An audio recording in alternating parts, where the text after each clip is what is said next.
पाकिस्तान तहरीक-ए-इंसाफ के चेयरमैन और साबिक वज़ीर आज़म इमरान खान ने मरहूम कारकुन ज़िल्ले शाह की मौत के बाद इनके वालिद को घर बुलाकर 2.5 घंटे इंतज़ार के बाद इनसे मुलाकात की। इस बात का इंकशाफ ज़िल्ले शाह के वालिद लियाकत अली ने एक निजी टीवी के इंटरव्यू में किया। ज़िल्ले शाह के वालिद लियाकत अली ने बताया कि बेटे के जाँ भाग होने की खबर मिलने के 10 मिनट बाद पीटीआई के लोग इनके पास आ गए थे। पीटीआई के लोगों ने इनसे कहा कि आओ सर्विसेज अस्पताल चलें, मगर वो मुझे इमरान खान के घर ले गए। लियाकत अली ने बताया कि वहां पहुंचकर इमरान खान ने 2.5 घंटा इंतजार के बाद मुझे मुलाकात के लिए बुलाया।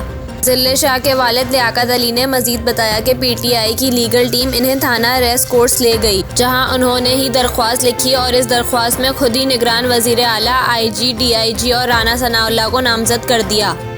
जब मैं नॉर्मल हुआ तो मुझे अंदाज़ा हुआ कि ये काम तो सियासी पॉइंट स्कोरिंग के लिए हो रहा है। याद रहे कि गुज़िश्ता दिनों अली बिलाल उर्फ ज़िल्ले शाह की मौत वाक़ई हुई थी। पाकिस्तान तहरीक इंसाफ ने दावा किया है कि अली बिलाल पुलिस तशद्दुद से जाँ बहक हुआ। इब्तिदाई पोस्टमार्टम रिपोर्ट में अली बिलाल की मौत की वजह तशद्दुद सामने आई है, जबकि पुलिस ने अस्पताल छोड़ जाने वाले अफराद की तस्वीर भी जारी की थी। बाद-अज़ां पाकिस्तान तहरीक इंसाफ के कारकुन अली बिलाल उर्फ ज़िल्ले शाह को अस्पताल छोड़कर जाने वाले दोनों अफराद को हिरासत में ले लिया गया। ज़राए के मुताबिक तफ्तीशी टीम ने अली बिलाल को लाने वाली गाड़ी को भी कब्जे में ले लिया और हिरासत में लिए गए मुल्जिमान में उमर और जहांज़ेब शामिल हैं। लाहौर में पुलिस ने अली बिलाल उर्फ ज़िल्ले शाह की मौत को ट्रैफिक हादसा करार देकर चेयरमैन पीटीआई इमरान खान के खिलाफ एक और मुकदमा दर्ज कर लिया।